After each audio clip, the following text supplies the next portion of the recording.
All right, so when Nobody came out, I know I wanted to see it, but I never got the chance. So when it popped up on HBO Max, it's like, gotta watch it. And you know what? Bob Odenkirk is fucking awesome. You know, I never really picture Odenkirk as an action star. Comedy? Absolutely. Drama? Hell yes. Action star? Like, holy shit, his fight scenes, everything. Amazing. Also, Christopher Lloyd plays his dad, and at one point he is just fucking covered in shotguns and is just killing fucking people, and it's so cool.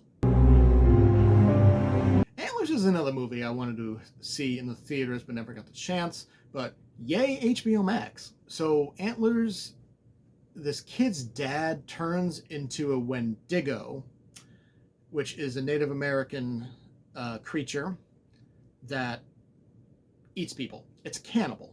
And this kid's dad just turns into one. We're not told why he turns into it. We just find out that the dad was sick, and then all of a sudden he sheds his human skin and he's a Wendigo. So a little explaining there would have been nice. But honestly, Antlers, you know, I had hope for it because it was produced by Guillermo del Toro, who is an absolute fucking visionary. But it's kind of a standard horror movie.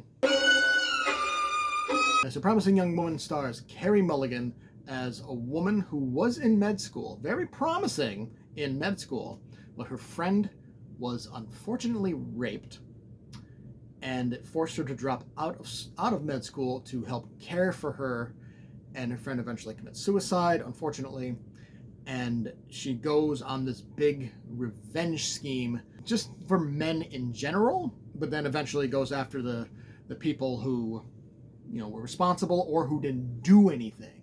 I mean, at one point there is a video of the rape. Thankfully, we do not see it, but we do hear it. And her boyfriend at the time finds out, oh, he's there.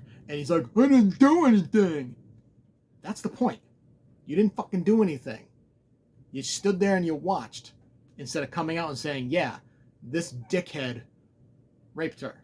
But Carey Mulligan is, you know, she is amazing in this role. You know, she should have won an Oscar if she didn't already. Honestly, I don't really pay too much attention to the Oscars anymore because they're fucking bullshit like every other award show. But she deserved to win so many awards for this because she's that damn good. It also features an ending that I did not see coming at all. I didn't think it was going to end like that. You know, Space Force Season 1 really wasn't that good. I mean, it had its moments, and it ended on a cliffhanger to indicate a Season 2, but I honestly didn't think it was that good. But Season 2, I feel, is funnier than Season 1. Steve Carell, king of deadpan comedy. Well, prince of deadpan comedy.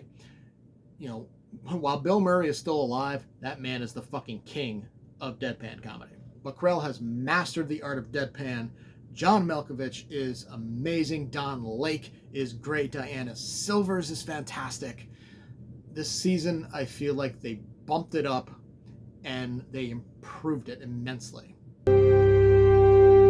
While it is interesting to see the origin of the Kingsmen, this movie, it's not really as stylized. The actions and fight sequences are not as stylized as the previous movies. And while it is well acted and the story is mildly interesting, especially with the addition of Grigory Rasputin, at the end of the day, the movie's just unfortunately boring. So this is based on a true story of the last trial by combat in something century France. I didn't write it down. It's told from three points of view: the husband, the rapist, and the woman who was unfortunately raped. Jesus Christ, we have 2 rape stories in this fucking Quick Thoughts. And while the story is quite interesting, I feel like it could have benefited from just telling one account of the story. because the movie was close to 3 hours long. And when you tell the story, the same story, 3 times, it's fucking repetitive. The Last Duel is a very well acted and beautiful movie. Like the cinematography, the directing, it's beautiful. But because they tell you the same story 3 times, it just makes it fucking boring. And so Nightmare Alley is slow moving. It's 2.5-hour runtime. It shows. And while the movie can be boring at times, Bradley Cooper is amazing. Lily Collins is amazing. Kate Blanchett, also amazing. I just used amazing 3 times. Yeah, whatever. And like The Last Duel, it is beautifully made. Like, it's a great film. Very powerful ending. It's just, I don't know, it's just kind of slow. Murderville has a very, very interesting concept where Will Arnett plays a detective. In each episode, he has a new partner played by a celebrity guest, and the celebrity guest has to improv the whole thing. And Will Arnett is fucking awesome. That guy is just a great actor. He is hysterical, and when he breaks character, it's funny as all hell. And the celebrity guest partners, we're going to do a quick rating of all of them, because there's only 6 episodes. So we had Conan O'Brien, who I give a B. There's Sharon Stone, who I give a B+. I was honestly surprised by her performance and her improbability. There's Marshawn Lynch, the football player, for some reason, though B+. I thought he did great. And then there's Kumail Nanjiani, which I'm probably pronouncing that wrong. I give him a C+. I personally don't really find him very funny. He has his moments, for sure, but improv definitely not his forte. Annie Murphy, who best known for Schitt's Creek, and she is amazing on Schitt's Creek, she gets a D. Improv is really not her thing. And Ken Jeong, A+. Absolute A+.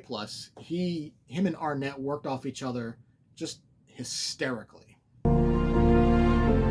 So The Adam Project stars Ryan Reynolds, and it's pretty much kind of the same thing as any other Ryan Reynolds role. Same style of comedy, same type of action. It's nothing different, but Reynolds is still funny as hell. The sci-fi action is fun. At the end of the day, while it is nothing new or special we've seen on a Ryan Reynolds, it is still a fun movie to watch. Well, I went into Studio 666 starring the Foo Fighters, not really knowing what to expect, and I'm still not entirely sure what I watched. I will say, though, that it's different. It is kind of a fun movie. If you're a Foo Fighters fan and you happen to be a horror fan, it's worth a watch. Did you enjoy the review? Make sure to hit that like button and subscribe to get notified when more reviews go live. Feel free to leave a comment to discuss your thoughts on the movie or show, and I will see you next time.